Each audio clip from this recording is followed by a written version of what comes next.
Okay guys, what does an Englishman abroad in Spain do to relax? Apart from riding my motorcycles around the stunning scenery in this area, I've been keeping marine invertebrates, corals and fish for about 30 years on and off. And over the last 6 months I've set up a new tank here in Spain, and the tank's a 200 litre cube tank with a sump underneath.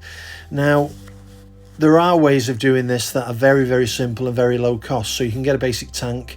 You can choose live rock, that's rock that's come directly out of the ocean, and you can use that as a filter substrate media that's already bacterialized. So you can have a basic tank with rock in there and some form of water movement, and very shortly you could put fish and invertebrates in that, and providing you're doing water changes, you probably would be okay to a certain extent.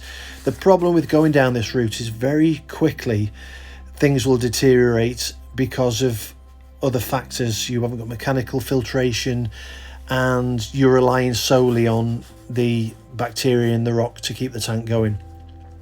Now, in this system, you'll see shortly when we get onto the next video that underneath the tank I've got a sump, so the water's coming from the main tank down to the bottom tank. It then goes through a filter paper, almost like a percolator in a coffee machine, that takes out the large particles, and it works on a float system. There's my daft dog getting in the way. It works on a float system that when the particle filter roll gets too gunked up, the water level inside that compartment rises, activates a motor which turns the filter roll and turns it on. You can see on the left hand side there's a UV filter which filters the water through a UV sterilizer, and you can see in the forefront of the tank there is a protein skimmer.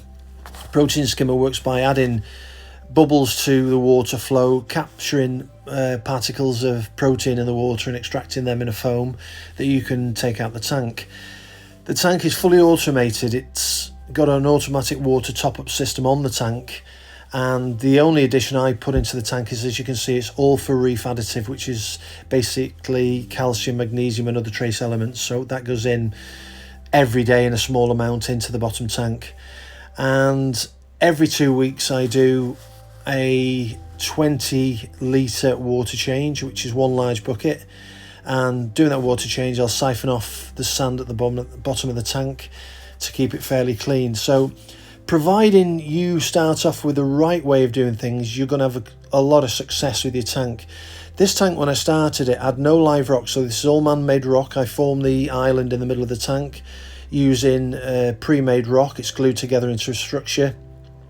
That rock, then you can go down the route of using a shop-bought bacteria to activate the tank and get bacteria growing, or you can do the old method which I did, which is put all your media in a big black bucket with a lid on, with a form of water movement in there, put it in the right salt water mix that you're going to use in your tank, throw a couple of prawns in there and leave it for a month or so and keep monitoring it, and eventually the prawn will decay into ammonia. That will decay into nitrite.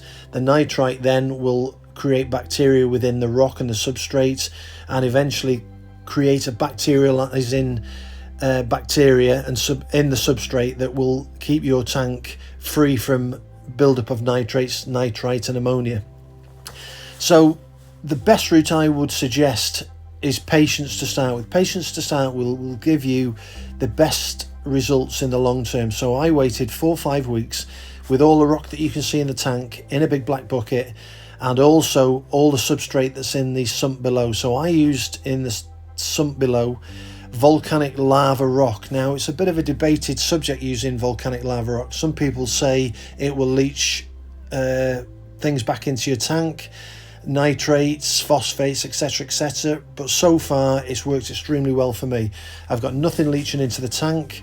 I would say at the 16-week stage, which was about 2-3 weeks ago, I had a bit of an outbreak of a luminous green algae on the rock at the bottom of the tank, and basically what you've got to do then is just keep up with your water changes, keep your glass clean, and basically keep blowing all your rocks off with a turkey baster to keep any settlements off the rocks, and eventually it'll die out and it'll come back to a normal clean looking tank. So you can see the tank is an island within the middle of the tank, and access all around the island to keep it clean, so the back and the 3 sides I can get around. So basically that's a breakdown of the tank. I hope you like this video. I hope you got something from it. Give me some feedback and ask me questions, and I'll get back to you with the answers. Thanks for watching.